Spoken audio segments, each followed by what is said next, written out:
Bueno, pues aunque Gabriel Zarraut es conocido por muchos de vosotros, voy a hacer una pequeña presentación para que quede registrado de cara al vídeo que se suba a Internet. Y también para la gente, volvemos a saludar a los que nos estáis viendo desde el otro lado de la pantalla. Gabriel Calvo Zarraute, sacerdote y párroco rural en los Montes de Toledo, se licenció en estudios eclesiásticos, en teología fundamental, en historia de la Iglesia y en derecho canónico. También es diplomado en magisterio y graduado en filosofía. Me estoy saltando cosas de todo esto. Es doctorando en Historia de la Iglesia en la Universidad de San Dámaso y profesor del Instituto de Ciencias Religiosas de Talavera de la Reina.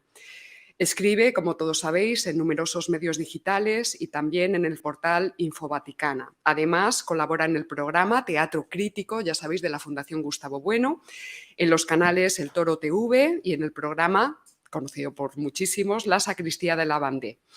Una tertulia sacerdotal, ya sabéis, contrarrevolucionaria. Ha publicado varios libros, vamos a citar aquí, pues de la crisis de fe a la descomposición de España, del año 2021, y el más reciente, de Roma a Berlín, la protestantización de la Iglesia Católica. Y sin más, pues os dejo con él. El título de su ponencia es Cuando la Iglesia se pasó al enemigo y sus consecuencias para España. Así que con todos vosotros, Gabriel Zarraut.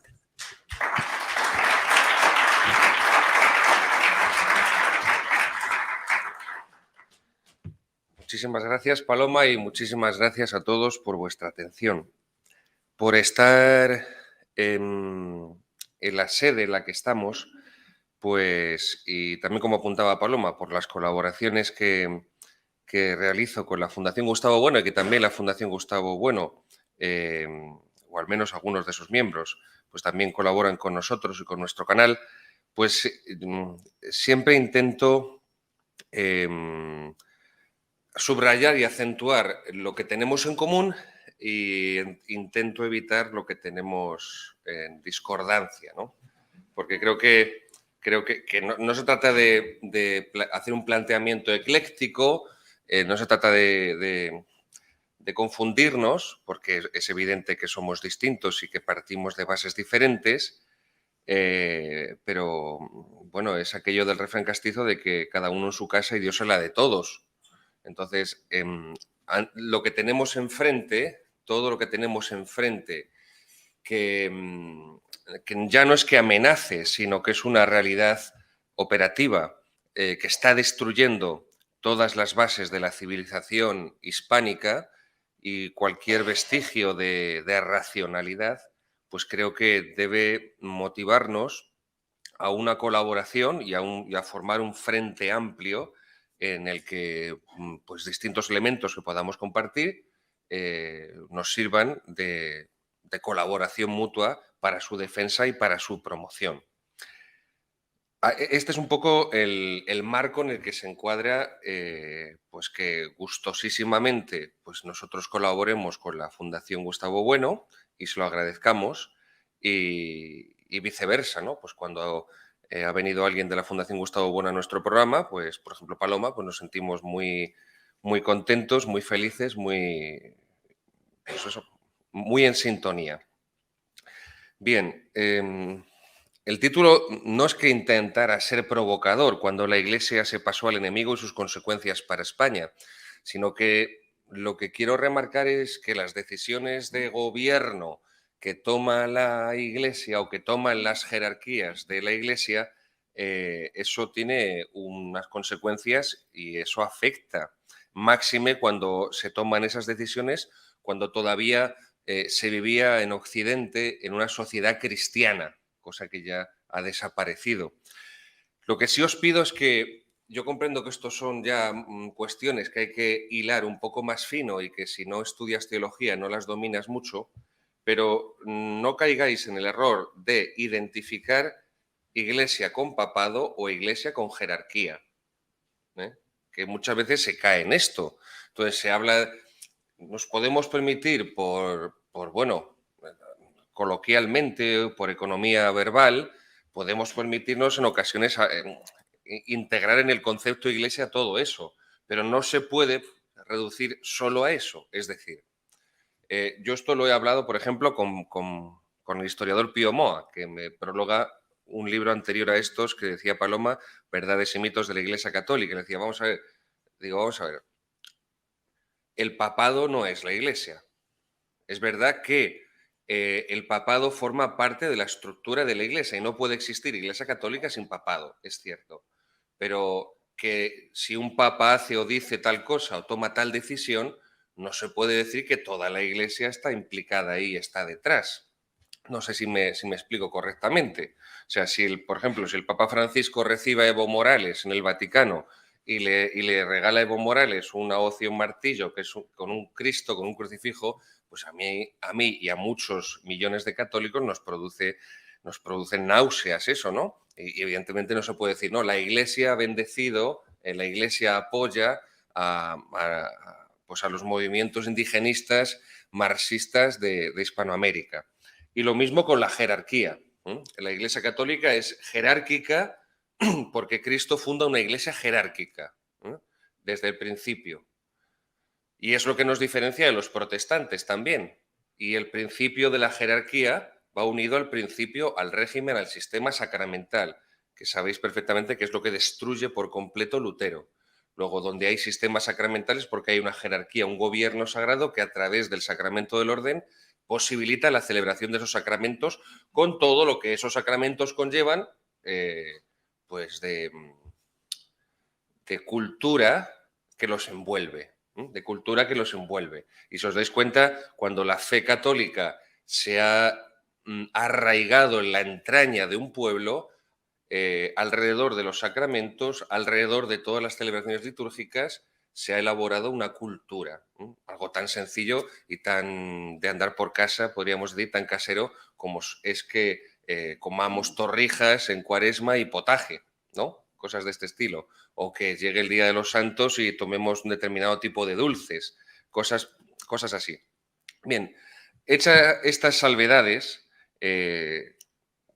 quiero brevemente, dentro de la limitación de tiempo, porque es un tema realmente muy complejo, es un tema poliédrico, pero sí quiero haceros una breve aproximación.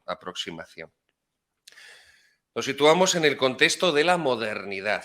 De la modernidad no como periodo histórico de la edad moderna, porque precisamente el siglo de oro español, que es el siglo de oro de la Iglesia en España, otra precisión también de propia de teología, no se trata de Iglesia española, no, la Iglesia es la Iglesia católica, luego es la Iglesia en España, en Portugal, en Italia, en Francia. Tened cuidado con las palabras porque sabéis que por la lingüística entran las ideas, entran los conceptos. Entonces, no hay una iglesia española en ese sentido, como no hay una iglesia catalana ni una iglesia vasca. Es la iglesia católica.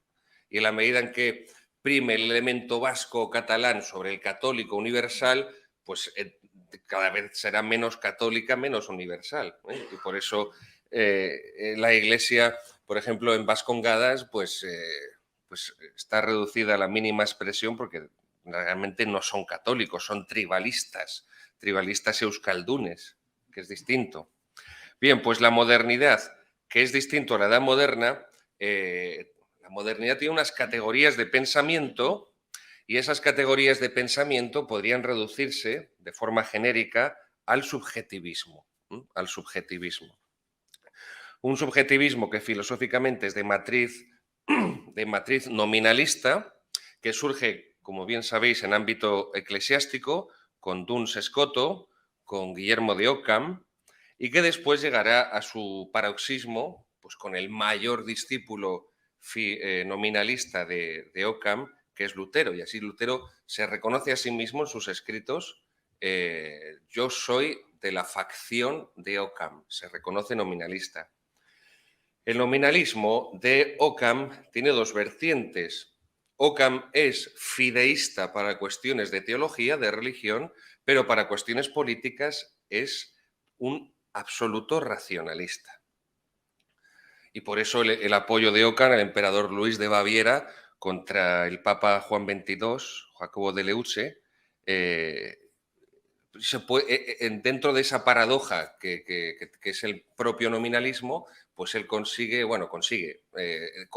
esos dos extremos de ser a la vez fideísta y ser a la vez racionalista. Pues el fideísmo luterano, que proviene de este nominalismo de Occam, a lo que conduce es a una supuesta existencia de una instancia que reformula, que crea la realidad. Esto es el racionalismo de Descartes. Pienso, luego existo. Es decir, la realidad depende de mi pensamiento. No existe por sí misma, depende de mi pensamiento. Pienso el pensamiento. Y esto tiene unas consecuencias, bien sea a nivel comunitario, a nivel colectivo, es decir, la comunidad política, la concepción de la política, o también a nivel individual, es decir, la antropología, la noción de persona y, por lo tanto, la noción de ética y la noción de política, que forma parte de la ética. Recordad también esto, muy importante, con Aristóteles, o mejor dicho, desde Aristóteles, la política forma parte de la ética. Y en la Edad Moderna, en los albores de la Edad Moderna, Maquiavelo, con su obra El Príncipe, es el que divorcia la política de la ética, cuando él introduce el principio de que el fin justifica los medios y la razón de Estado, la razón de Estado. Pues esta instancia racionalista que niega la existencia orgánica del mundo objetiva, al contrario, es la que lo decreta. Esto existe porque yo lo pienso así. Yo lo pienso así y le pongo tal nombre. Ahí tenemos el nominalismo y el racionalismo. Esto seguirá en la historia del pensamiento con Hegel, que también de sobra es conocido que toda la teoría política contemporánea, tanto de derechas como de izquierdas, pues bebe de Hegel y tiende a identificar esa instancia que decide qué es la realidad en el Estado. Un Estado de corte historicista y un Estado que con Hegel se diviniza, se transforma en Dios y es la fuente de la moralidad, del bien y del mal, de la verdad y de la mentira. Y ese Estado, con el advenimiento universal de la democracia, especialmente de la democracia liberal, porque una cosa es la democracia de Pericles, que no tiene que ver nada con la democracia moderna, con la democracia posterior a la Segunda Guerra Mundial, pues termina desembocando en una tiranía encubierta en nombre del pueblo, es decir, una criptocracia. Esa criptocracia es una oligarquía en la sombra, aunque necesite, evidentemente, una serie de figuras que sirvan de escaparate. Alguien tiene que dar la cara. Pues ahí tenemos a un Soros, a un Bill Gates y a otros, pero son figuras de escaparate. Y evidentemente eso termina en la mayor cleptocracia que se ha conocido en todos los tiempos. ¿Por qué? Y esto es la introducción a lo que quería deciros, por situarnos un poco. Porque persigue arrebatar a los hombres su identidad. Permite o persigue arrebatar a los hombres su naturaleza. Y esa naturaleza, esa identidad en Occidente, se basa en tres realidades fundamentales de la teología dogmática católica, que es el misterio de la Santísima Trinidad en el que se basa toda la religión católica, que siempre la Iglesia custodió, que siempre la Iglesia elevó, que siempre la Iglesia desarrolló. Tres nociones que, insisto, brotan de esa teología dogmática católica, porque todo viene de ahí. En el capítulo primero del Evangelio de San Juan, en el prólogo, comienza diciendo: en el principio era el logos, la palabra, el verbo, la razón, que es lo que también significa logos en griego. Es decir, Dios es razón, Dios es racional, Dios no es irracional, Dios no es arbitrario, luego la fe no es irracional, la fe no es arbitraria, la fe no es un movimiento sentimentaloide, como luego dirá después en el siglo XIX-XX el modernismo, sino que la fe es una virtud intelectual. Es una virtud intelectual que perfecciona el entendimiento humano. Por eso diría Santo Tomás en la Suma Teológica que la fe presupone la razón. Luego, donde hay razón puede haber ejercicio de la fe, y donde no hay ejercicio de la razón, la fe degenera en fideísmo y donde no hay fe, la razón puede degenerar en racionalismo. Y como están unidas una y otra, cuando se arranca una de ellas, la otra evidentemente también lo sufre, tiene consecuencias. Por eso vemos en nuestra época, en este mundo posmoderno, que cuando ya la gente ha perdido la fe, eso ha afectado a su razón. En el sentido de que cosas que son de sentido común, que no hace falta ser catedrático de metafísica y que nuestros antepasados las tenían muy claras, ahora la gente no las tiene claras, al contrario. Si soy un hombre, no soy una mujer. Si mi biología es la biología de un hombre y soy Gabriel, no puedo decir que sea Gabriela. Esto que es el primer principio de la filosofía desde Parménides, la noción, el concepto de no contradicción, pues esto hoy todos vemos como a la gente se le ha ido de la cabeza y tiene también esta motivación teológica, ¿no? Pues esos tres conceptos que devienen de la Trinidad, de la teología dogmática, como toda la moral católica tiene su origen y su fuente en la teología dogmática, en la verdad de Dios, son la paternidad, la patria y el patrimonio. Importante.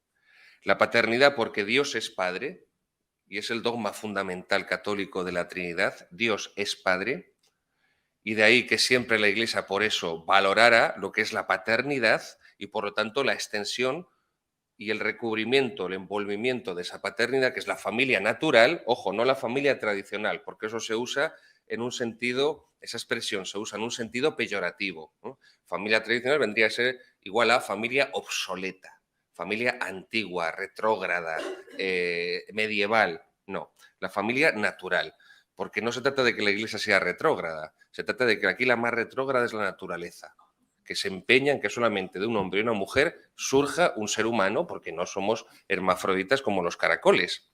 Pues bien, el concepto de paternidad, de la familia natural, y esa familia natural que es la que impedía la infantilización de la sociedad, que es lo que hoy vemos por doquier.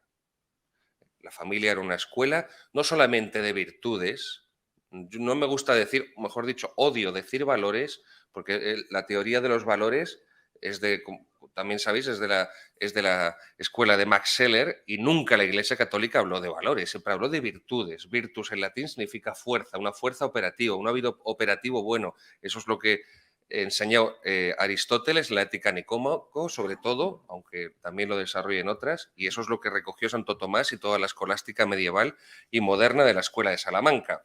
Cuando la Iglesia se ha hecho progre para hacerse modernilla, pues ha dejado de hablar de virtud, porque esto de la virtud, pues como que no mueve, no conquista, y entonces nos hemos pasado del valor, pero el valor es una cosa etérea, evanescente, que está flotando, que no se encarna, que no se hace realidad, que no aterriza en la materia. Luego, la familia natural es la que transmitía pues todo, y la que sobre todo propiciaba la madurez de la persona. Ese es uno de los motivos por los cuales nuestra sociedad es cada vez más infantil, más infantilizada y por lo tanto está más idiotizada y más subordinada a impulsos pues propios de la adolescencia, aunque se tenga 40 o 50 años. La segunda noción es la de patria, que deviene de padre también, de paternidad, la patria, la tierra de los padres, la terra patrum, el patriotismo como una virtud. Cuarto mandamiento de la ley de Dios, honrarás a tu padre y a tu madre. Siempre la teología católica, siguiendo toda esta estela, consideraba que el patriotismo era una virtud, no a lo que se ha reducido hoy de un sentimiento deportivo y poco más, ¿no? Un sentimiento deportivo o, no sé, de Eurovisión, ¿no? Si va allí alguien de español, un sentimiento, no. La patria, y como dice también Unamuno, Miguel de Unamuno en su obra En torno al casticismo, habla de la patria chica y de la patria grande. Claro, la patria, nuestra patria chica, que solamente tiene sentido en esa comunidad de pueblos que la engloba, que es la patria grande.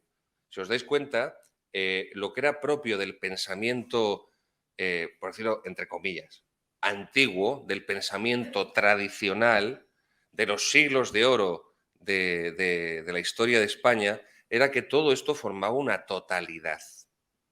Con la modernidad todo esto se fragmenta, se rompe. Y por eso nosotros lo vemos fragmentado hoy en día con nuestros ojos modernos y posmodernos del siglo XXI. Pero todo formaba una totalidad. El patrimonio, la patria, la paternidad, la patria y el patrimonio. El patrimonio que no solamente es el derecho natural a la propiedad, que cada vez estamos más despojados de él por la imposición confiscatoria, ¿no?, a la que nos tienen sometidos con unos impuestos cada vez mayores. Da igual ya gobiernos de izquierdas o de derecha. Rajoy subió los impuestos, todos lo sabéis, más que lo que tenía Izquierda Unida en su programa electoral. No solamente es el patrimonio material, ese derecho natural a la propiedad privada, porque eso es lo que posibilita la libertad de la persona, te posibilita también ser, no siempre, pero normalmente en circunstancias ordinarias, otra cosa son las circunstancias extraordinarias. En Pabellón de Cáncer, cuando Alexander Solzhenitsyn, premio Nobel, le dice a sus torturadores del Gulag, al quitármelo todo me habéis dado la libertad. Pero se entiende que en circunstancias ordinarias el patrimonio es raíz de libertad. Pero no solamente, insisto, no solamente es ese patrimonio material, sino que es sobre todo el patrimonio espiritual, que es lo que se transmite en una familia de todo el patrimonio lingüístico, nuestra lengua española, cultural, histórico, religioso, todo se transmite en ese ámbito. Pues esto es lo que la Iglesia siempre custodió, desarrollado, profundizado desde la teología dogmática, hasta que pues viene la quiebra con la modernidad. El siguiente punto que quiero tocar es el de la dimensión social de la religión católica. Y ya vamos a ir encaminándonos hacia los motivos que produjeron que la Iglesia, o mejor dicho, según os decía al comienzo, que las jerarquías de la Iglesia, 98% de ellas, entre comillas, se pasaran al enemigo.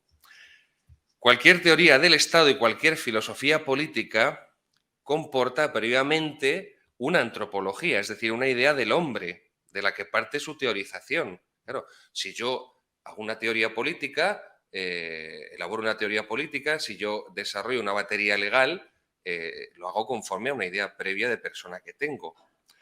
Y por eso, iba a decir San Aristóteles, es que se me escapa esto de San Aristóteles. El hombre, ¿qué diría Freud, ¿no?, del subconsciente? El hombre es un ser político por naturaleza. Antropon zon politikon estin. La traducción literal es esa, un ser político. Se traduce por ser social. Muchas veces, bueno, polis sabemos lo que significa en griego, pero el original griego dice polis, político. Antropon zon politikon estin. El hombre es un ser político por naturaleza, es decir, es político, es social en todas las dimensiones de su ser. Por eso también la religión católica tiene esa dimensión social, por eso se construyeron y se levantaron los templos que tenemos tan bellos, y lo uno a lo que os decía antes de se levantaron esos templos tan bellos por esta dimensión social, pero también porque ahí se celebraban los sacramentos y el sistema sacramental católico, el orden sacramental católico, posibilitó todo lo que después, a lo largo de las generaciones, los hombres fueron elaborando para albergarlo y darle mayor solemnidad. Ahí está el gregoriano, que también la Iglesia ha olvidado. Ahí está toda la polifonía del siglo XVI, toda la polifonía barroca. Ahí está todo el arte. Antes habéis estado con Jacobo viendo esto. Todo, si os dais cuenta, está puesto todo ese arte, toda esa música, toda esa cultura, está puesto al servicio de la celebración de los sacramentos. Y de la celebración de los sacramentos no de manera individual, sino de manera política, social, colectiva. Esto es lo que diferencia la fe católica del intimismo, el intimismo subjetivista protestante. propio del libre examen. Yo interpreto la Sagrada Escritura como me dé la gana y entonces no necesito ninguna mediación de la Iglesia y es solo Dios conmigo. Entonces, evidentemente, ahí a lo más que puede aspirar el protestantismo es a reunirnos en un local. Yo tengo 41 años, pero si algunos recordáis, sobre todo los que ya tenéis algún año más o menos, la Casa de la Pradera, ahí no aparecía en aquel templo ningún símbolo religioso. Entonces, tampoco es casual, ¿no?, que en los templos protestantes, como el tema de la encarnación le chirría mucho, porque esto es un elemento también muy importante del protestantismo. Al final, Lutero no se atreve a explicitarlo tanto, pero al final Lutero lo que está diciendo es que nada material puede ser instrumento de salvación. Porque entonces tiene que reconocer que no me salvo solo por la fe, sino también por las obras.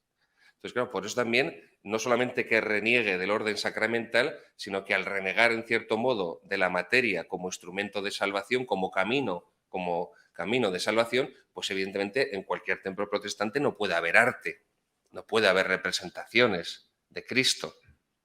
Tendrá que estar fuera, tendrá que estar fuera. Por eso pintores protestantes, por ejemplo, a ver, no recuerdo, siempre los confundo. Rubens, creo que era protestante. ¿Cuál era el protestante? El otro. Rembrandt, eso, siempre los confundo, Rembrandt.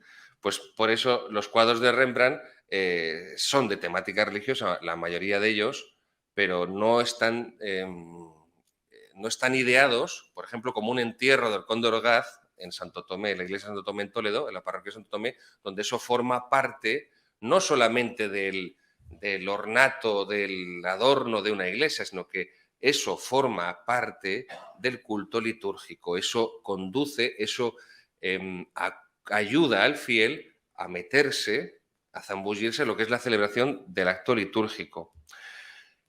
Aquí es donde vemos, en esa dimensión social, en esa dimensión política, el cambio que se ha operado en la Iglesia. Un cambio que creo que es, a todas luces, una ruptura.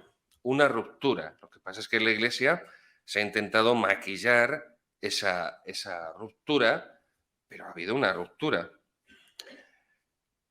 Y esa ruptura lo que ha configurado es la devastación. Y se puede decir así, con todas las letras. No encuentro otro concepto que pueda utilizar que sea más descriptivo en toda la totalidad del fenómeno, devastación. La devastación del catolicismo, primero como religión, es decir, en cuanto a la filosofía sobre la que se construye y en cuanto a la teología, que previamente se sirve de la filosofía, porque la teología es reflexión racional de la fe, y por eso necesito los instrumentos que me permite la filosofía, pero ya no solamente esa devastación del catolicismo como religión, sino de todas las realidades que lo acompañaban. Por ejemplo, las jerarquías, la mayoría de los obispos, cardenales e incluso los papas que convocan y dirigen y finalizan el concilio, Juan XXIII y Pablo VI, el Concilio Vaticano II, tienen asumida la leyenda negra protestante. Eso, seamos conscientes de ello. El libro de Max Weber de 1930, La ética protestante y el espíritu del capitalismo, fue muy leído. Fue un libro muy leído por las jerarquías de la Iglesia que participaron en el Vaticano II. Y lo que se produjo en gran medida en ese concilio, no solamente a nivel práctico, también a nivel teórico, es que la Iglesia reniega de su pasado y de su historia, reniega de la Iglesia antigua. Y alguno me podrá decir, el Padre Francisco me lo dice muchas veces, y ahí siempre nos enfrentamos, no, es que los mismos documentos, es decir, lo que se hace en el Vaticano II es abandonar la teología escolástica. El materialismo filosófico de Gustavo Bueno está construido en gran medida sobre esa filosofía escolástica de los años gloriosos de la Escuela de Salamanca.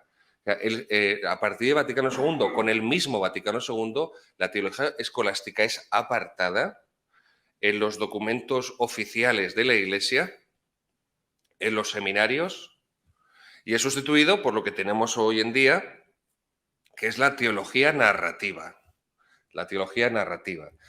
En la teología escolástica es difícil, se puede, es difícil la doble interpretación. Es difícil, se puede, pero es difícil. Es más unívoca. En la teología narrativa se presta totalmente a conceptos equívocos y por eso lo que muchas veces habremos leído o escuchado, o no sé si os suena, de esa doble lectura del Vaticano II, una de ruptura, otra de continuidad, no es que esto se malinterpretó, el concilio era una cosa maravillosa, pero después se fue todo al garete. Bueno, pero es que los que hicieron el concilio fueron los que luego lo pusieron en práctica. Luego, aquí hay un trastorno de personalidad y una esquizofrenia, ¿o qué es lo que está ocurriendo? Pues esa devastación, por la asunción de la leyenda negra, ese renegar de lo que había sido el catolicismo tradicional para ponerse acorde con la modernidad, que es lo que se hace desde el Vaticano II, comporta esa aceptación moral, o mejor dicho, la aceptación de la superioridad moral del cristianismo. Y pensad que la misa se cambió por los protestantes. O sea, como estos tíos celebran en lengua vernácula, yo tengo que dejar el latín. Como los protestantes, entre comillas, ya sabéis, celebran porque no tienen sacramentos, pero lo hacen mirando al pueblo, pues no puede ser que el sacerdote no esté mirando al pueblo. Que no se trata de dar la espalda, porque los que estáis en la primera fila no estáis dando la espalda a los que están en la segunda, los que están en la segunda no están dando la espalda a los que están en la tercera. Se trata de la concepción cósmica de la liturgia católica, donde a quien se rinde culto es a Dios. Y la Iglesia, como pueblo de Dios que camina hacia Dios, pues sigue esa única dirección. O sea, el conductor del autobús no conduce mirando a la gente que lleva en el autobús. Creo, vamos, son cosas de... Bueno, pues esto se hizo por el tema de los protestantes. Claro, se veía que se habían empapuzado, como decía un amigo mío, se habían empapuzado de Max Weber, veían que los países protestantes del norte de Europa y en gran parte Estados Unidos tenían un nivel económico superior al de los países de tradición y de cultura católica y, entre comillas, también, muchas comillas, pero bueno, yo intento hacer una aproximación a lo que tienen estos obispos en mente. Mayor estabilidad política,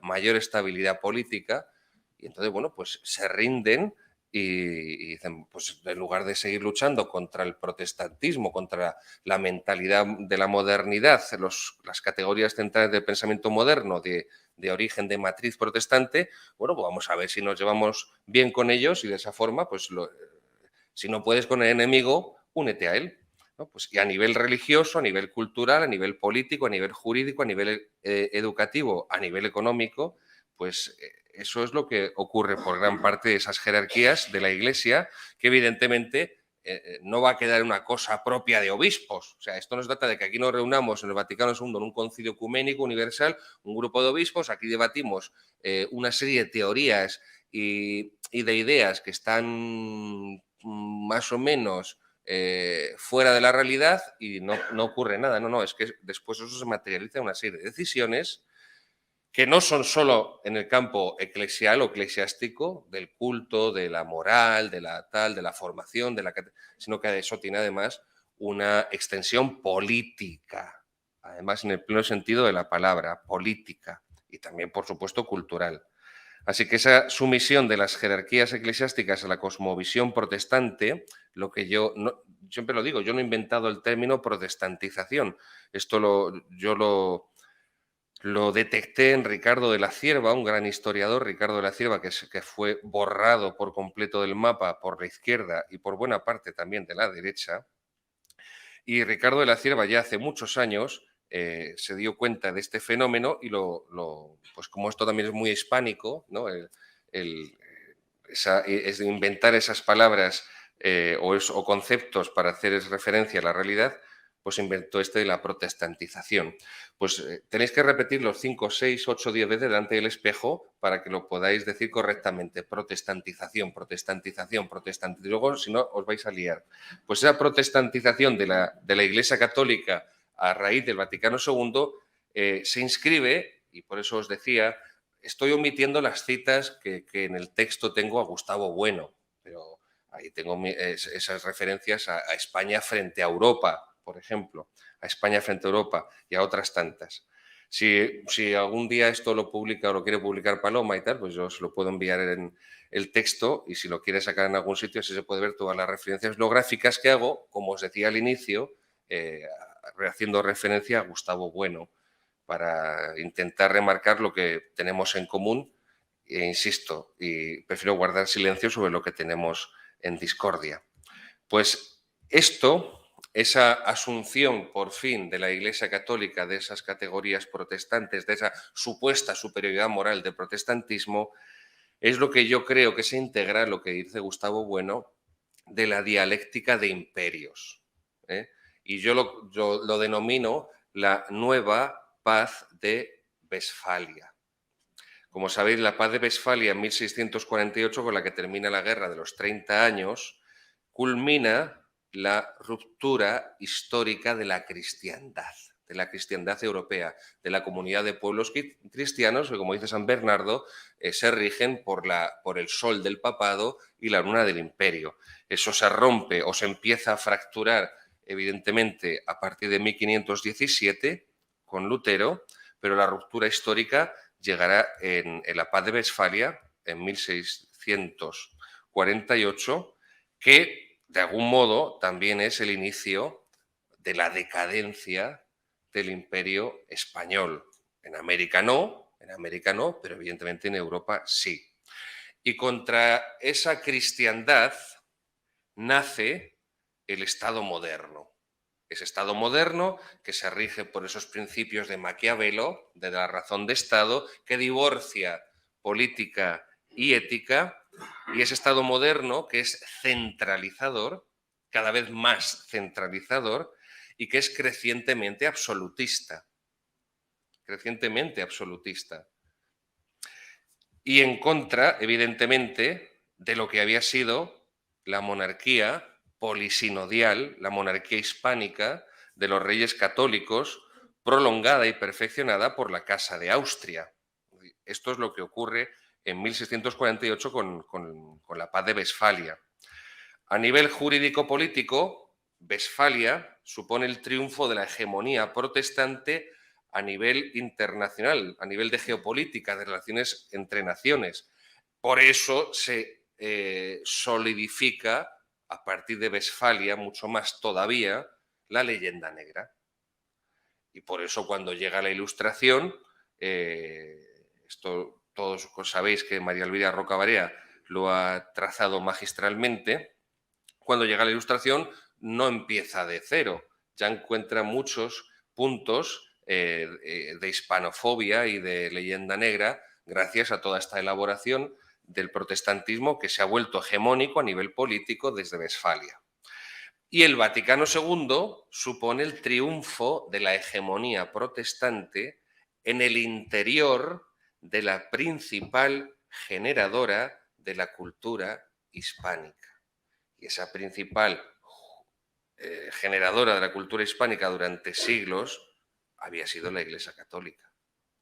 Luego es como si realmente hubieran conseguido, gracias al Concilio Vaticano II, no digo poner una pica en Flandes, los protestantes, no, poner una pica en el Vaticano, en el sentido de en el corazón de la Iglesia. El caso español, pues es por eso muy llamativo y es sintomático. España ha sido uno de los países más católicos del mundo y preteritum pluscuamperfecto ha sido. Lo que tenemos es un país ateo que tiene ciertos folclores católicos, nada más. Yo siempre cuando comento con gente de la Fundación Gustavo Bueno, con la que tengo confianza, les digo que no se puede ser ateo católico en un país donde todos son ateos anticatólicos o musulmanes anticatólicos. O sea que para los ateos católicos que participan de la Escuela de Oviedo, se necesita un país donde haya muchos creyentes católicos para que pueda haber ateos católicos. No sé si me explico. Bien, Pues España ha sido uno de los países más católicos del mundo y el mantenimiento de la fe católica era un elemento sustancial de la cosmovisión comunitaria. Era el fundamento de la unidad política de España a lo largo de la historia.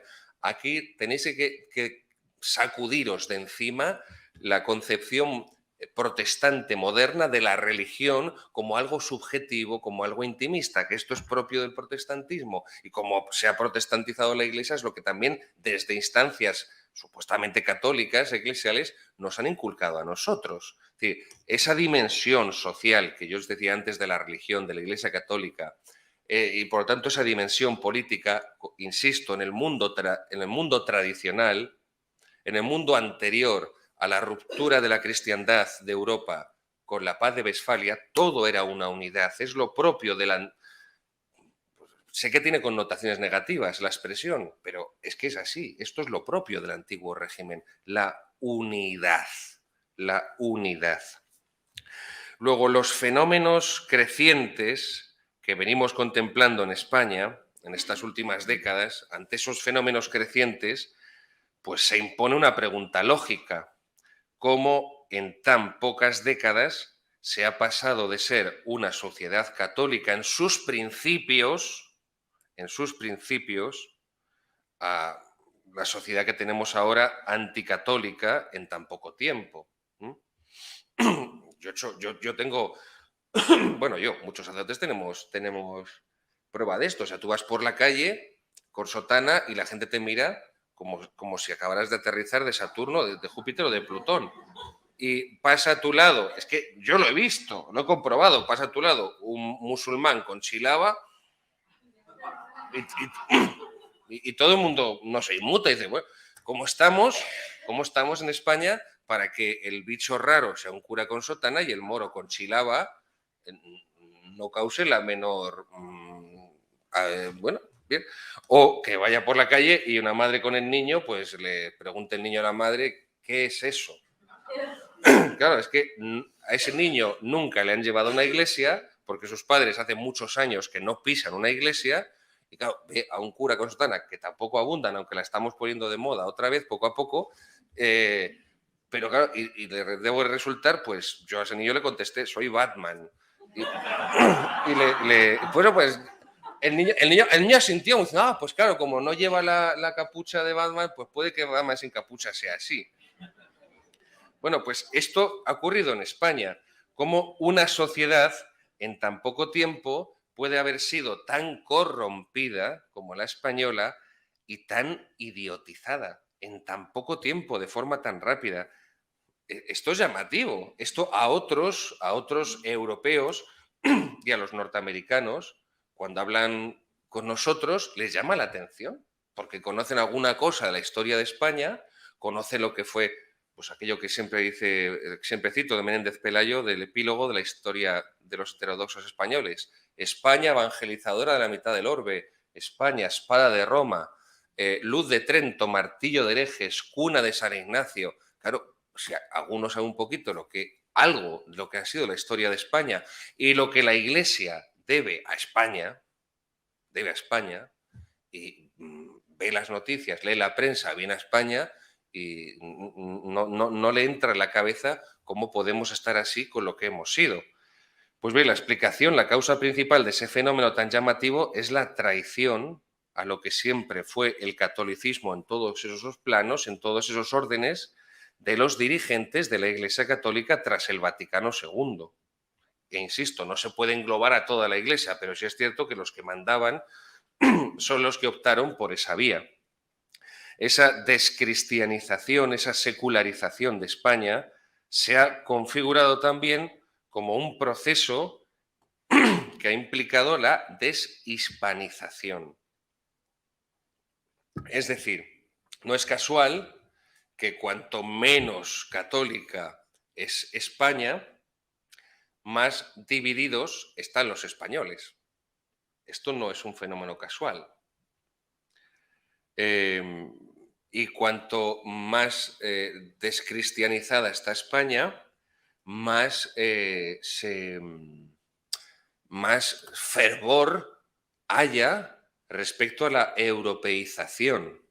Por eso la obra que os citaba antes de Gustavo Bueno de España frente a Europa, esa europeización orteguiana, de Ortega y Gasset, que evidentemente esa europeización orteguiana, el que estaba totalmente seducido por los germanos y por los ingleses, pero claro, implica el sometimiento de España al ámbito cultural, al ámbito filosófico, al ámbito de pensamiento y al ámbito religioso protestante. Por lo tanto, también por eso tienen esa idea negativa de la historia de España como un cúmulo de despropósitos, porque esa historia de España que la configura, que la explica, está unida inseparablemente al catolicismo.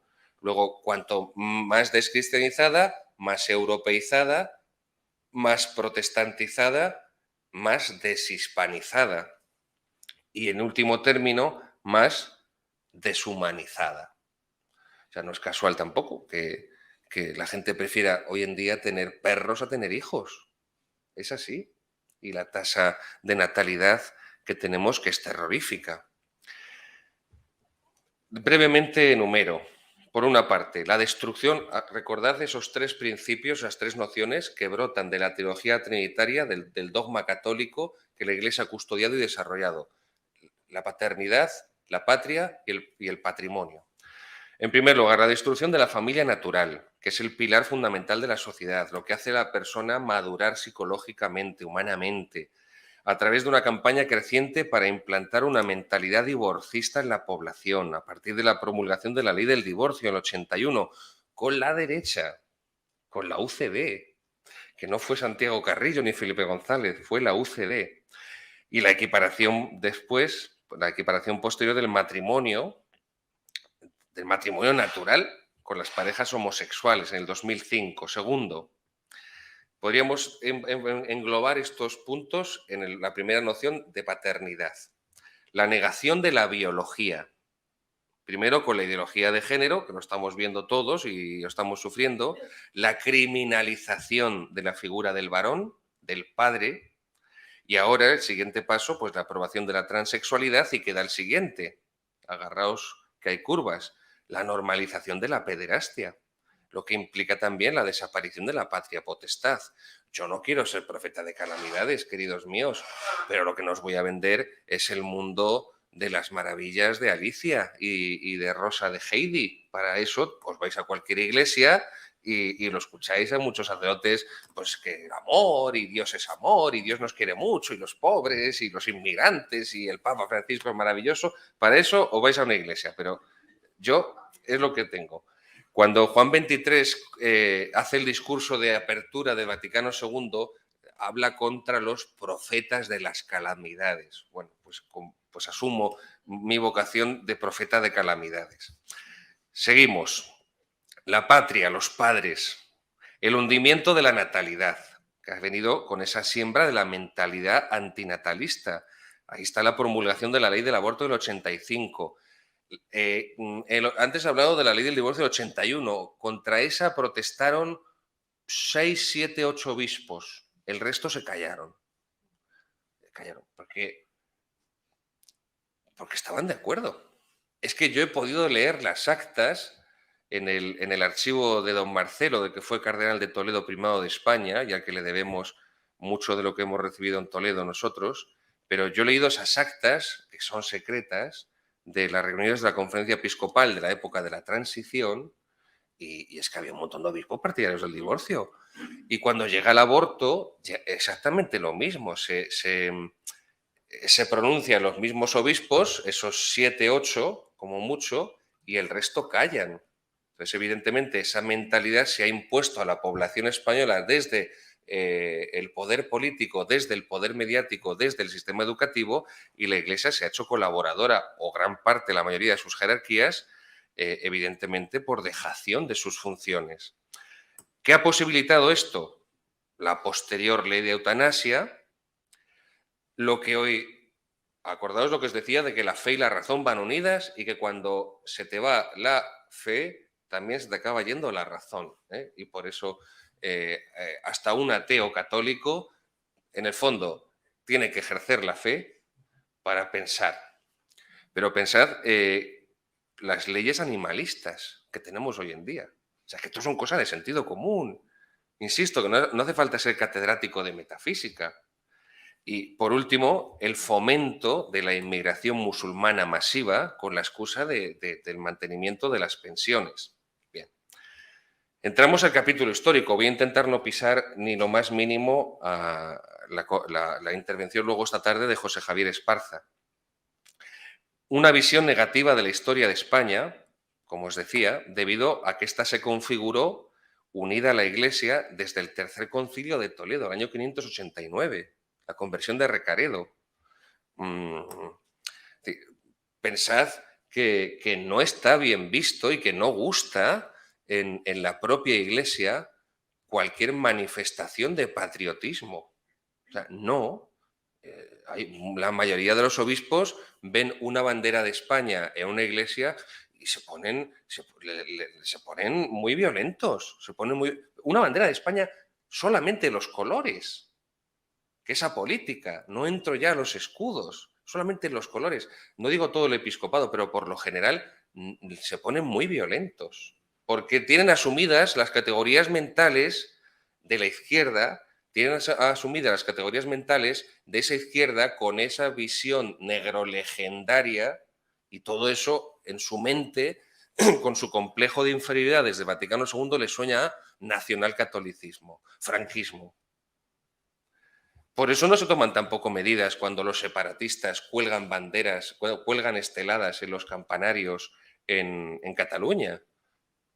De una manera particular, esa historia de España está unida y configurada por el catolicismo, no solamente ya por ese Concilio III de Toledo que unifica España en la religión católica. Leovigildo, sabéis, hizo la unificación política, pero quedaba la unificación católica, y eso lo hizo su hijo Recaredo. Y esto es muy importante porque es un caso único en la historia. No quiero pisárselo a Esparza, pero es que no puedo evitarlo. Es que esto nunca se ha dado, y esto es lo contrario al protestantismo. Es decir, los visigodos eran una élite minoritaria que lo que intenta Leovigildo es unificar España en arriano e imponer desde arriba la religión de esa élite gobernante al pueblo hispano-romano. Y lo que hace Recaredo es lo contrario, y esto nunca ha ocurrido en la historia de la humanidad. Es la élite dirigente, son los que gobiernan, visigodos, arrianos, los que asumen la religión católica de sus súbditos. Pero después tendremos el segundo momento en el que es especialista Esparza, que es la primera de las cruzadas y la más larga de las cruzadas. Y la primera y la más larga de las cruzadas es la Reconquista contra el Islam. Y de ahí surge, bueno, no es que surja, se reconstruye España. Y esa prolongación de esa primera Reconquista, de esa primera cruzada, se prolongará después la Edad Moderna contra el Imperio Otomano, contra los turcos. Aquí hago referencia, como os decía, a pie de página, bibliografía, a la obra reciente de Iván Vélez sobre la Reconquista. Después, la posición geopolítica que tiene el Imperio Católico Español desde el siglo XVI le va a enfrentar a la destrucción de la comunidad de los pueblos occidentales, que era la cristiandad medieval. Todo lo que os he dicho antes, lo que obra Lutero de la destrucción de la cristiandad europea, a través de esa revolución religioso-política que fue el protestantismo. No solamente una revolución religiosa, sino religioso-política, y por eso triunfa, por el apoyo político que recibe.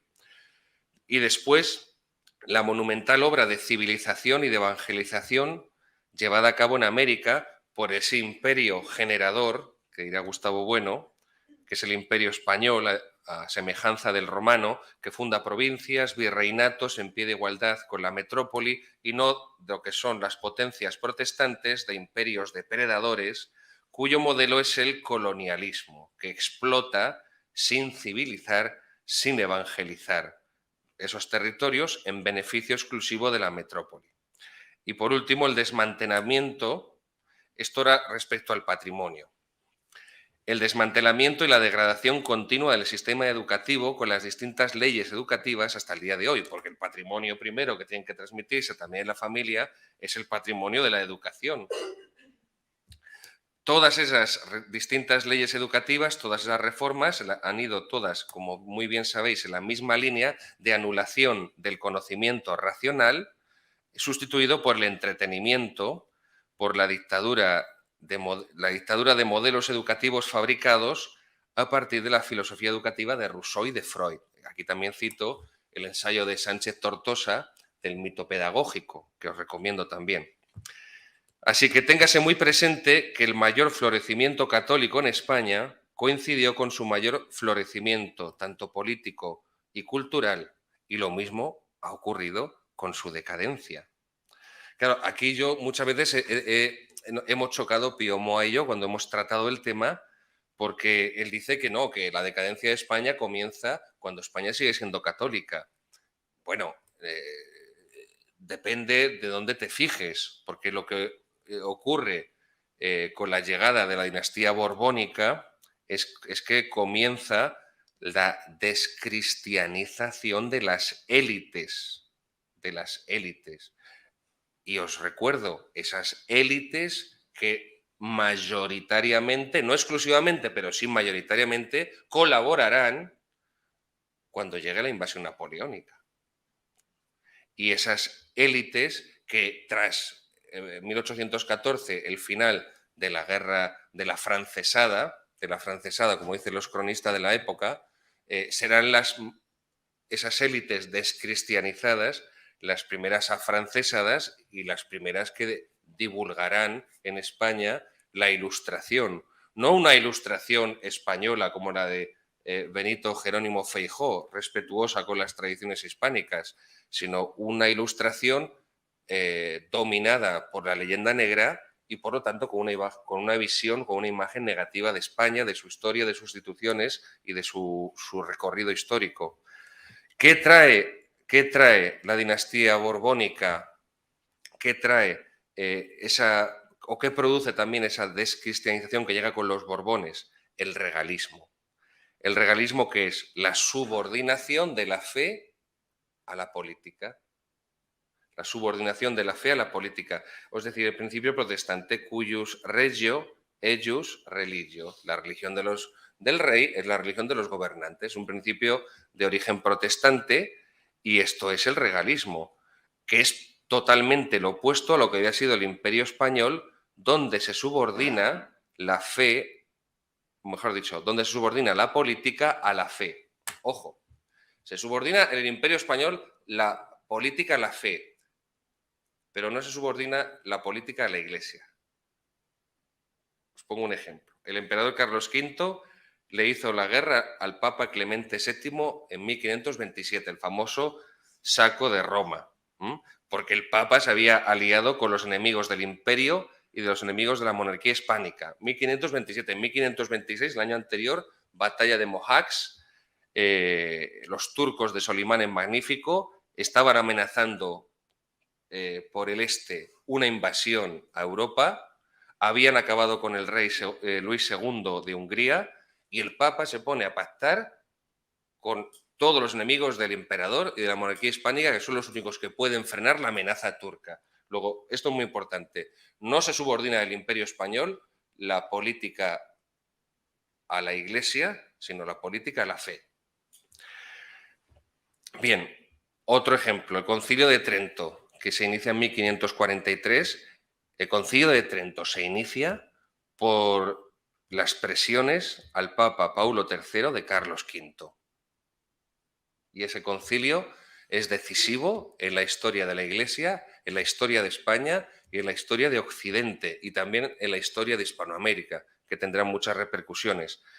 Por si alguno no lo sabe, Trento es un concilio español dirigido por la élite intelectual de la cristiandad, toda salida de la Escuela de Salamanca de la Universidad de Alcalá, un concilio de base filosófica y teológica tomista, mientras el Concilio Vaticano II es un concilio dirigido por teólogos alemanes y franceses, completamente imbuidos de la leyenda negra, con bases filosóficas procedentes del idealismo kantiano y hegeliano, o sea, una teología protestante secularizada, que eso es la filosofía de Hegel y de Kant, además del existencialismo de Heidegger, Y el fin del Vaticano II no es luchar contra los enemigos de la cristiandad, que es el fin de Trento, sino que la Iglesia se reconcilie con la modernidad, que la Iglesia se reconcilie con la Ilustración, que no se siga oponiendo a ellas como una alternativa civilizadora.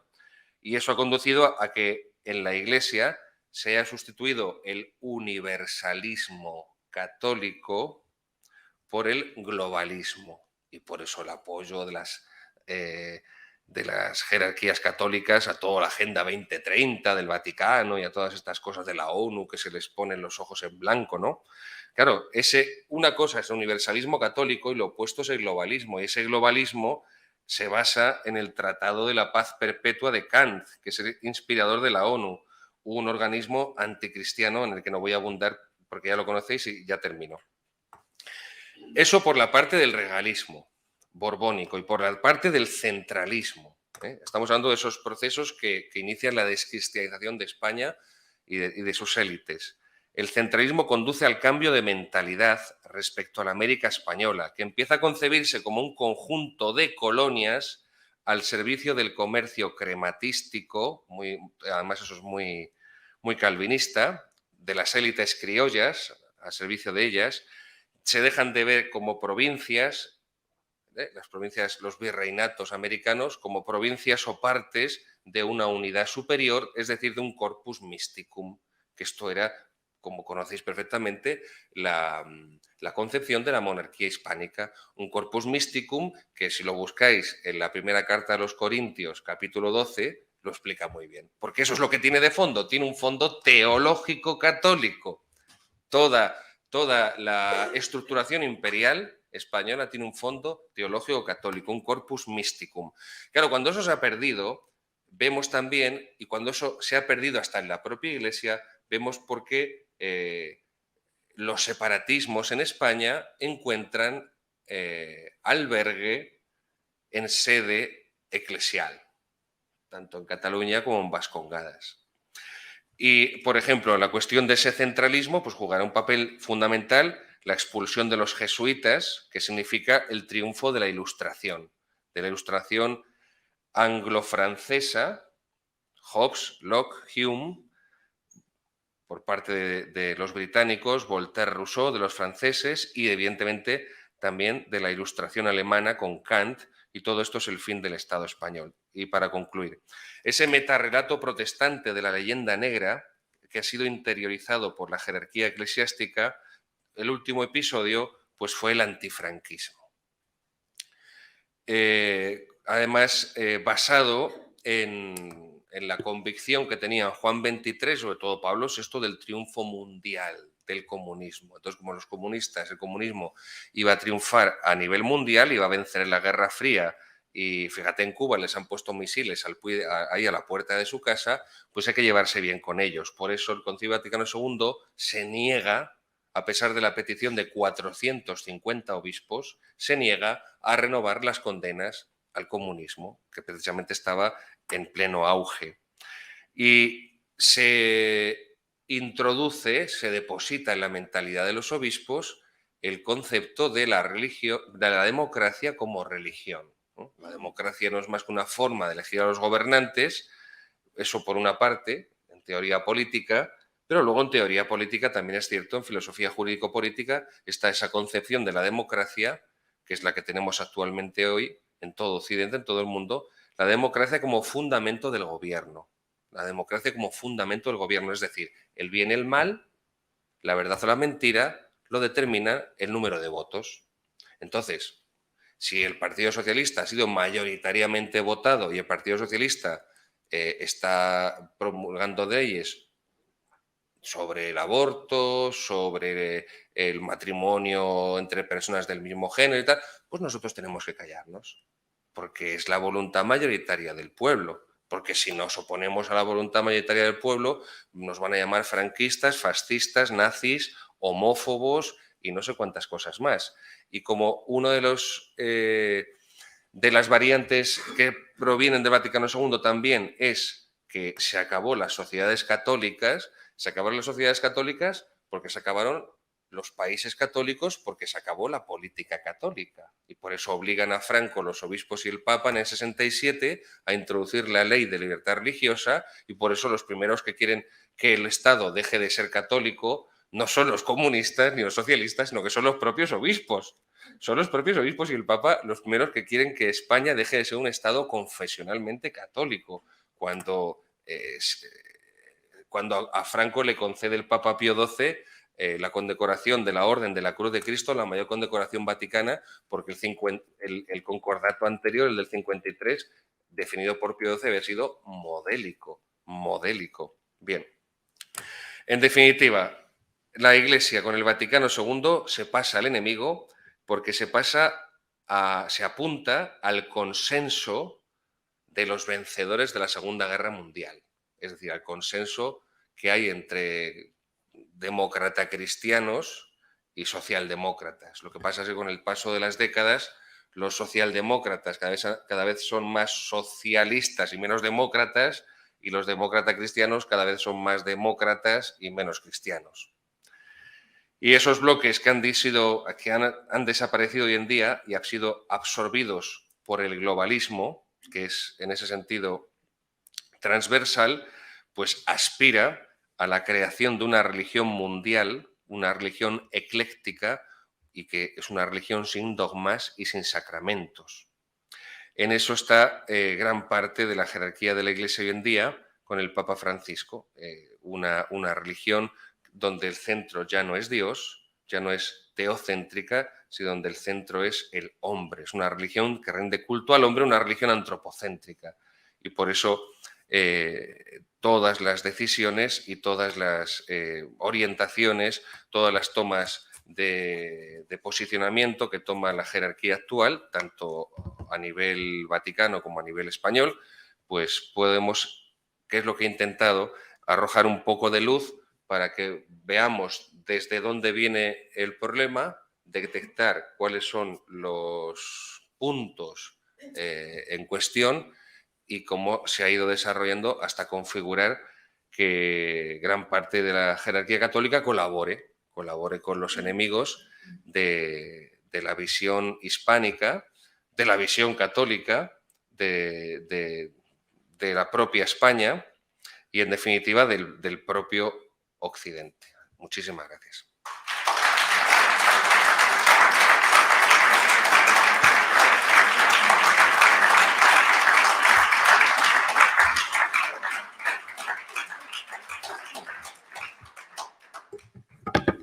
Bueno, tenemos unos minutos para un turno de preguntas. Tengo reservada una pregunta manifestada desde Bélgica por alguien que nos está viendo en directo desde Bélgica. ¿Alguien más que quiera plantear por allá? ¿No he visto? Ahí me he dejado las gafas. Humberto, vale. Pues entonces vamos a pasar primero el turno aquí.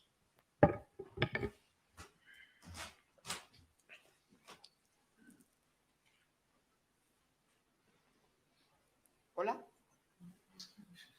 Bueno, ya empezamos. Hola, hola. Hola. Hola. Sí. Qué susto.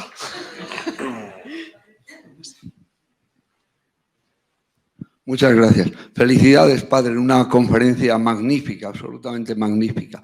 Dos pequeñas reflexiones, una cultural y otra musical, en el contraste catolicismo-luteranismo. La cultural es que también los países católicos son mayoritariamente mediterráneos, aparte del continente americano, mientras que en el norte de Europa son luteranos, calvinistas.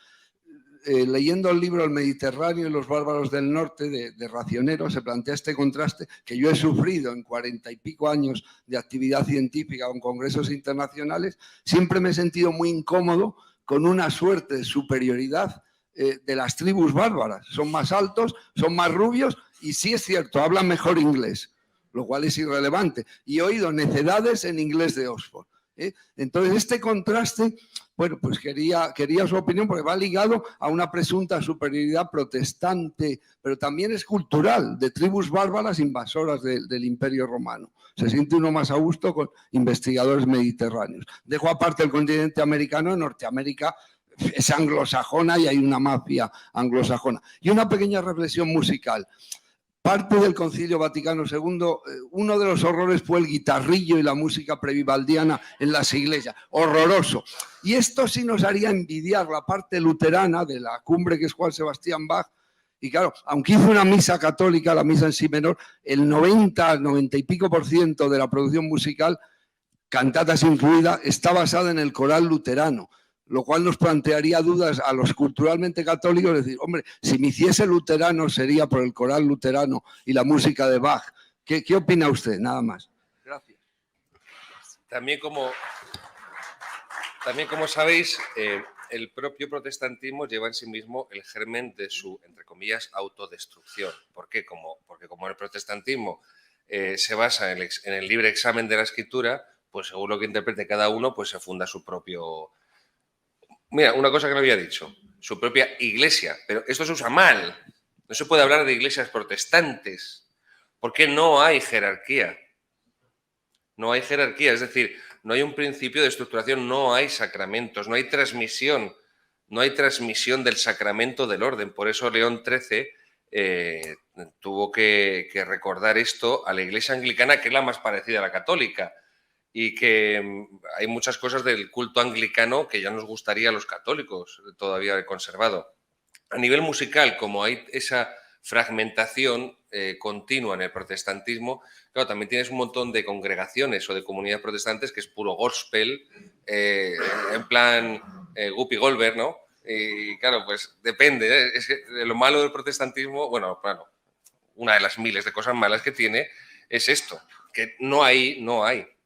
Fijaros, no lo he comentado, pero uno de los elementos distintivos de la Iglesia Católica desde el Vaticano II y por donde la protestantización se ve muy claramente es la destrucción de la unidad.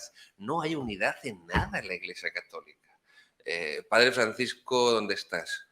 Padre Francisco y yo, que todavía cuando éramos seminaristas pudimos hablar con sacerdotes anteriores que se habían formado antes de Vaticano II, curas de pueblo, no penséis que eran catedráticos de Salamanca, como los que tuvo Gustavo Bueno, que todavía pudo formarse en Salamanca con los grandes, con un Santiago Ramírez, con un Daniel Ruiz Bueno. No. Pues estos te decíamos, antes del concilio todos los curas vestíamos igual, íbamos con sotana. Unos eran más guarros, otros eran más limpios.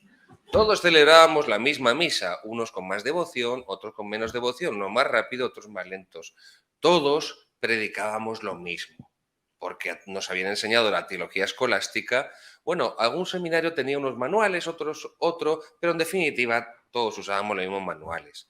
Por lo tanto, todos decíamos lo mismo en el confesionario. Ahora cada cura predica una cosa distinta, celebra la misa de una forma distinta, viste de una forma distinta y dice una cosa distinta en el confesionario. Antes todos utilizábamos el catecismo, que además viene del siglo de oro, la Astete y el Ripalda, que no sé cuál de los dos es ese que está enterrado en Toledo. ¿Ripalda o Astete? Bueno, ahora no es que cada diócesis tenga un catecismo distinto, es que cada parroquia tiene un catecismo diferente. Además, ya sabéis, los catecismos estos de Vaticano II, que es pinta, recorta, colorea. La fragmentación protestante a nivel musical, todo esto se puede ver cómo está rota la unidad de la Iglesia. Y respecto a esa superioridad de los germanos nórdicos, también esto lo tenemos delante de nuestras narices con el famoso sínodo alemán. Ese famoso sínodo alemán en el que aquello es una bomba de relojería, porque por una parte está la superioridad que se arrogan. O sea, nosotros somos los que sabemos y vosotros sois una panda de patanes que no tenéis ni idea de nada, pero también ese complejo nórdico de superioridad respecto al mundo mediterráneo, sobre todo, no hay que olvidarlo, hay un ingrediente más después de la Segunda Guerra Mundial, que es su culpa psicológica. ¿A que sí? Su culpa psicológica. Esto es algo que aplasta, por usar terminología del pervertido de Freud, en su subconsciente, esto les aplasta, porque saben que todos, la inmensa mayoría, votaron sus abuelos mayoritariamente al Partido Nacional Socialista Obrero Alemán, que la mayoría de sus abuelos aplaudieron todo lo que Hitler hizo, por lo menos hasta el 43, se sienten culpables de lo que produjo todo aquello con la Segunda Guerra Mundial y los campos de concentración y demás. Entonces, claro, fijaros qué cóctel Molotov, porque se junta una supuesta superioridad del protestante nórdico respecto al católico mediterráneo, unido a un complejo de culpabilidad, porque nosotros fuimos los protagonistas de la destrucción de la Segunda Guerra Mundial. Entonces, eso mezclado se une a, pues claro, si mis antepasados fueron así, yo, para redimirme, otro elemento del protestantismo, como no me redime Dios de manera objetiva por los sacramentos, por eso sacerdote, la confesión usa terminología jurídica, porque la confesión es un acto jurídico, es un sacramento, pero es un acto jurídico. Yo te absuelvo, la absolución, término jurídico. Como no tienen esa conciencia, esa certeza objetiva, el protestante necesita creársela por sí mismo. Entonces, es otra forma, unida a esa supuesta superioridad cultural, el que yo me tengo que redimir de las culpas de mis antepasados siendo progre. Porque mis antepasados eran nazis. Entonces yo tengo que limpiar esa culpa siendo muy progre. Entonces, por eso, bueno, recordad cuando Angela Merkel en Alemania decía, sí, venga, traed inmigrantes islámicos, que nosotros los acogemos todos aquí. Es que es así. Cualquier español que haya vivido, si alguno habéis vivido en Alemania o que conozca personas que han residido allí, tal, es consciente de que eso en la mentalidad nórdica sigue pesando. No solamente de los alemanes, también belgas colaboraron, franceses colaboraron muchos, luego se ha vendido la leyenda de la resistencia, es todo mentira, colaboraron un montón de franceses, pero bueno, no sé si te he respondido un poco. Francia llegó a ser más nazi que Alemania. Por ejemplo.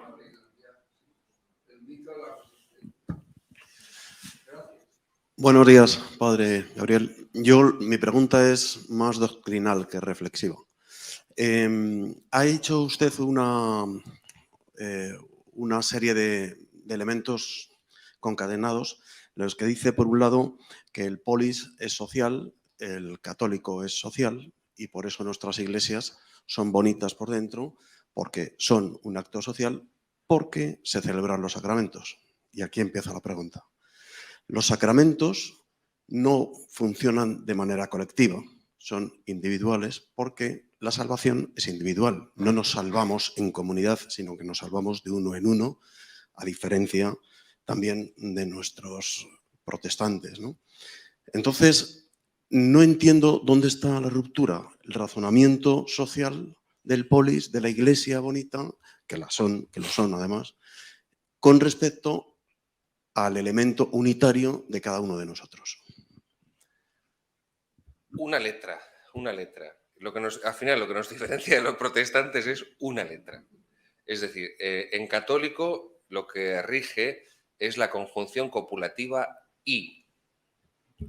Cristo es Dios y hombre. La Iglesia es humana y divina. La Virgen es virgen y madre. El sacramento es espiritual y material, el agua, el pan, el vino, pero tiene un principio espiritual que es la invocación del sacerdote. Bien, para el protestante es la conjunción disyuntiva o. La Iglesia es divina o humana, la palabra de Dios es divina o humana, me salvo por la fe o por las obras, la Virgen es virgen o madre y Cristo es hombre o Dios. Al final es esto. Entonces, en el catolicismo lo individual y lo colectivo forma una sola unidad. Yo me salvo individualmente, pero celebro los sacramentos comunitariamente y por eso la respuesta a los sacramentos son siempre en plural. Levantemos el corazón, lo tenemos levantado hacia el Señor.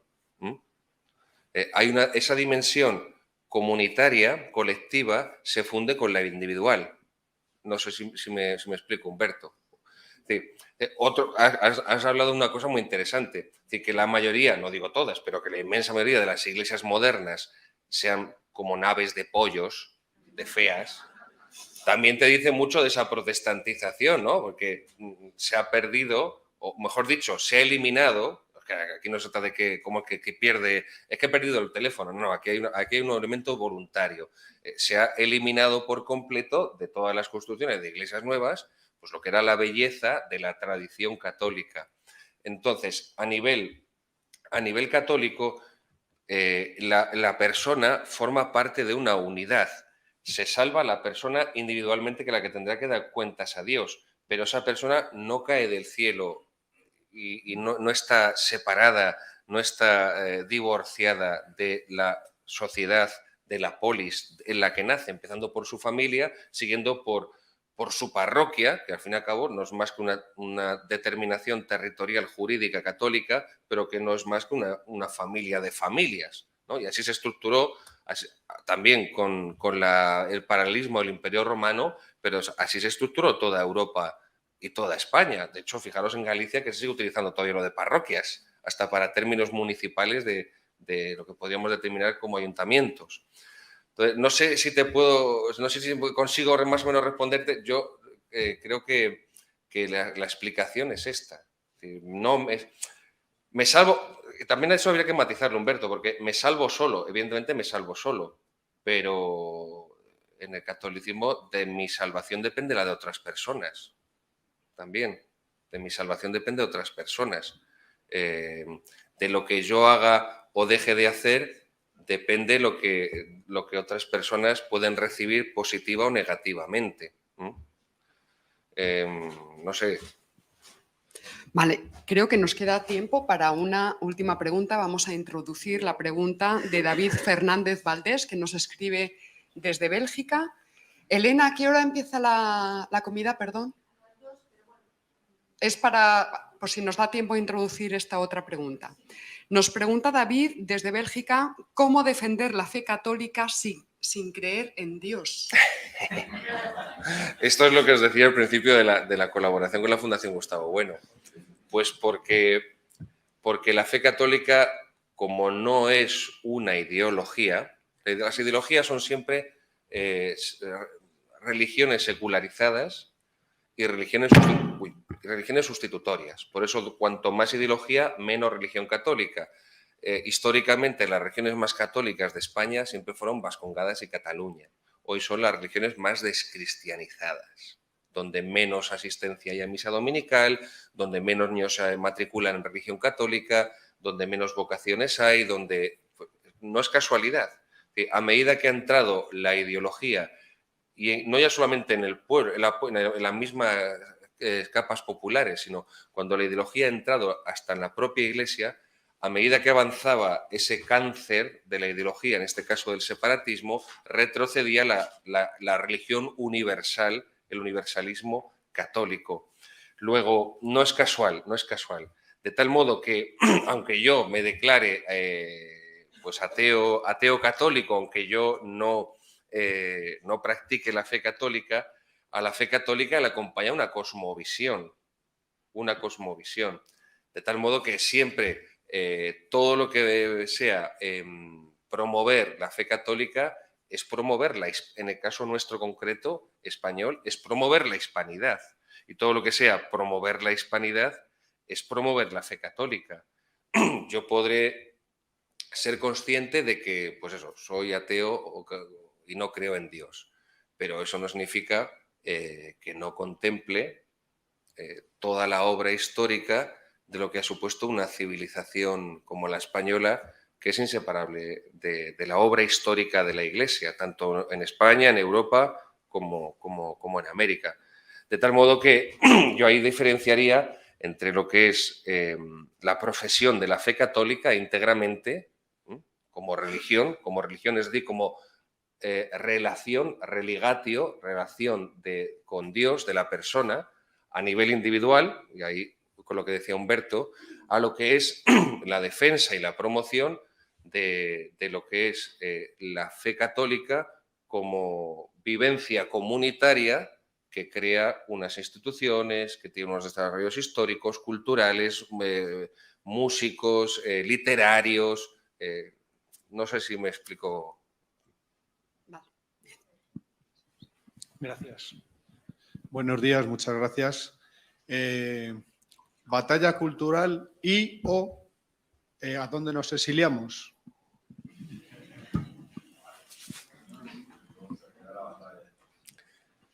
Tengo que volver a citar al pervertido de Freud con lo del subconsciente. Es que no nos damos cuenta, pero tenemos en nuestro subconsciente imágenes que nos arrastran hacia conceptos que no somos conscientes de ellos. Por ejemplo, cuando decimos esto va a reventar, la situación que vivimos, ¿no? En todos los sentidos, esto va a reventar. No sé si somos conscientes que en nuestra mente tenemos la imagen de Hiroshima y Nagasaki. O sea, un bomb, una explosión tremenda, pero que va a reventar, también puede producirse por una explosión de una bomba de racimo. Es decir, por una serie de explosiones en distintos ámbitos, en distintos frentes, de menor escala, pero que el desarrollo no es menos destructivo. La batalla cultural. Cuando hablamos de batalla cultural, yo creo que también estos conceptos que tenemos alojados en nuestra mente sin que nos demos cuenta, pensamos en frentes de batalla. Frentes de batalla lineales, ¿no? Pues como siempre habían sido las guerras. Aquí estamos nosotros y aquí está el enemigo. Entonces, ¿no? La batalla cultural yo pienso que tenemos que plantearla, o sea, vamos a ver, no estoy lanzando una teoría, estoy intentando reflejar un hecho objetivo y la adaptación que tenemos que hacer a ese hecho. La batalla cultural, más que por frentes, es por islas. Es decir, no hay frente, el frente se ha roto, porque no puedes decir, para que hubiera un frente tendríamos que tener una institución detrás. Si tuviéramos a la Iglesia con nosotros, podríamos decir que la Iglesia es el frente de la lucha de batalla, pero es que tampoco. De tal modo que nos quedan islas. Nos quedan como, pues en la Segunda Guerra Mundial se utilizaba mucho esa expresión y la División Azul muchas veces tuvo que luchar así, bolsas, en bolsas. Pues hay bolsas de resistencia y a través de esas bolsas de resistencia se puede fraguar una irradiación que pueda llegar a las personas. Esto lo tenía muy clarito Benedicto XVI, que por eso se impone el nombre de Benito. Cuando se viene abajo el Imperio Romano, año 476, por las invasiones de los bárbaros, cuando Odoacro le arranca las insignias imperiales a Rómulo Augustulo, ¿quién consigue salvar la unidad que había hecho posible el Imperio Romano en Europa? ¿Quién consigue acabar de cristianizar a los bárbaros del norte? ¿Quién consigue salvaguardar todo el legado cultural clásico grecolatino? Los monasterios benedictinos. Y alrededor de esos monasterios benedictinos surgirán los burgos, surgirán las ciudades que son irradiación de lo que se cultivaba en los monasterios benedictinos, no solamente a nivel intelectual, a nivel escrito, sino también a nivel de culto. El culto litúrgico, el culto romano, porque Benito era romano, pervivió gracias a los benedictinos. Entonces yo pienso que la batalla cultural tenemos que ser conscientes que va más en esta dirección. Pequeñas islas, pequeñas bolsas de resistencia en la que no hay un frente unitario porque no hay ninguna institución detrás y la que tenemos que intentar, insisto, yo creo que fijarnos más en aquello que tenemos en común que en aquello que nos diferencie, porque no estamos... Queridos míos, no estamos para melindres, no estamos para decir, es que yo exactamente en ese punto no coincido, no estoy de acuerdo contigo, así que no quiero saber nada de ti ni de tu gente. Claro, no estamos para esto. Si estuviéramos en un contexto propicio, podríamos estar pegándonos por una coma, por una expresión, por una noción, No, es que Paloma dice taxonomía y yo creo que debería decir clasificación. No estamos aquí. O sea, por eso os decía al comienzo que lo que tenemos enfrente es tan grande, es tan fuerte, es tan arrollador que lo que tenemos que hacer es en esas pequeñas islas y bolsas pues colaborar y en una medida posible unos con otros y irradiar como se hizo culturalmente con las abadías benedictinas. Esto es mi propuesta humilde. y modesta. Vale, tenemos tiempo para una última pregunta de Julio Gaví. Voy a felicitarte por la charla que nos has dado, pero hay que hacer unos matices muy importantes. La Iglesia protestante, atomizándose, crece en contra de lo que nos pueda parecer divertido. Yo ahora vengo de África, lo conozco más o menos, voy yendo. Pasa lo mismo en Sudamérica, lo mismo. O sea, la Iglesia Católica, el hecho de ser jerarquizada, ahí perjudica. Y aquí, pues al protestar, bueno, esa palabra que hay que repetir. Espejo, tienes que repetir ¿De acuerdo? espejo. Aquí es un contrasentido. Quiero decirte, todos los gobiernos. No es que sea contrasentido, sino que como la mentalidad posmoderna es cada vez más individualista, favorece eso. Te lo acabo de explicar un poco, para que veas, o sea, porque vamos a contenido real, a lo cotidiano. ¿Qué es lo que pasa? Que las iglesias en cada país de esos tienen muy fácil pactar con el gobierno, porque están atomizadas. La Iglesia Católica tiene dificultades. Te voy a poner un ejemplo. República Centroafricana. Quieren cambiar la Constitución para que el presidente que hay se quede 15 años más, 8 años más. La Iglesia Católica, con buen sentido propio, dice, esto no puede ser. De que sea protestante se queda Potosí.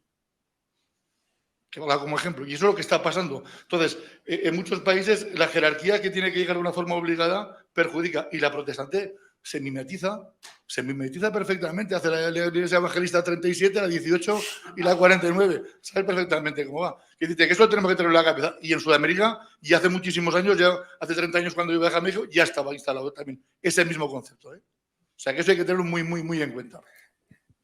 Relaciono con lo que preguntaba antes de batalla cultural. Bueno, lo que tenemos que también ser conscientes que la batalla cultural no significa que cada vez seamos más. Claro, asumid esto. O sea, tenemos que asumir, yo lo digo, lo puse en la dedicatoria, que es lo que más me gusta del libro, en el anterior, de la crisis de fe y la descomposición de España, gracias a los amigos que me enseñaron a conocer y amar la verdad y gracias a mis enemigos que me enseñaron que la libertad tiene un precio. O sea, tenemos que ser conscientes de que lo que nosotros defendemos, bien sea desde posiciones de católico convencido o de católico ateo, pero que coincidimos en tantos elementos, es que ir contracorriente, vamos cada vez a ir más contracorriente. No pensemos que esto está de moda y que nos van a venir multitudes, porque es que, si os dais cuenta, esto es lo que ha buscado la Iglesia y se ha quedado con las iglesias vacías o se ha quedado con las iglesias llenas de gente sentimentaloide que solo quiere, pues eso, que le reduzcan todo a un mundo de sentimientos y de color de rosa. Pero que, evidentemente, el mantenimiento de unos principios que se tiene que hacer, bueno, y que eso es la batalla cultural, eso puede conllevar, bueno, de hecho, conlleva y va a conllevar, mejor dicho, a que no dejemos de ser una minoría. Yo pienso, esto que tú planteabas, que estoy totalmente de acuerdo contigo, claro, si tú remas a favor, evidentemente, mira a Enrique VIII, mira a Lutero, qué bien les fueron. Se apropiaron de todos los bienes de la Iglesia, crearon una élite que se había enriquecido con esos bienes y, claro, pues ya estaban seguros, nadie les iba a echar abajo. Entonces, yo lo que pienso es que, evidentemente, no sé, creo que no seré el único de los que estamos en esta sala que lo cree así. Tarde o temprano, la situación que estamos viviendo tiene que colapsar y por eso os decía, no tanto esa bomba en Hiroshima y Nagasaki única, sino una explosión en cuanto a bomba a racimo. La situación tiene que acabar explotando de algún modo, por alguna parte, o empezar ese inicio de explosiones. Y no es tanto que nosotros en esa batalla cultural, en esa lucha por defender aquello en lo que creemos y pensamos, vayamos poco a poco a ir sumando más gente, que por supuesto tenemos que caminar hacia eso, pero que no es eso el fin, sino que yo pienso que cuando muchas cosas empiecen a reventar por su propio peso, lo que se mantenga en pie, la gente que tiene principios, que tiene verdades, que conoce la historia de España, que tiene conocimientos de filosofía, de política, que sabe gracias a los magníficos programas de Paloma, pues no podía evitar decirlo aquí, pues puede tener una serie de elementos y de categorías para juzgar el mundo en el que nos estamos moviendo, pues puede encontrar personas que le ayuden a comprenderlo todo. Pero no creo que eso ocurra antes tanto si no empieza a hacer agua muchas cosas. Por ejemplo, llegará un momento en el que, imaginad con todo el tema de las leyes trans, pues todos somos conscientes del mal y de la destrucción de chavales que van a crear. Pues llegará un momento en el que también haya gente que empiece a darse cuenta y diga, pues esto no funciona, esto no es así, esto de las leyes trans, ¿no? Seguro que conocéis a personas también que han ido descubriendo poco a poco lo que ha sido la historia de España, la obra de España en el mundo, la hispanidad, la cristiandad española, y a través de ese tipo de cosas han ido poco a poco acercándose a planteamientos en los que podemos coincidir muchos de los que estamos aquí. Pero tenéis que asumir que pues, somos pocos, que podemos ser menos incluso y que nos van a dar hasta en el cielo de la boca. Si no tenéis asumido esto, chicos, pues yo qué sé, nos podemos afiliar a un sindicato y nos irá mejor en la vida, pero la libertad tiene un precio y es así. Pues ya está, un fuerte aplauso para Gabriel.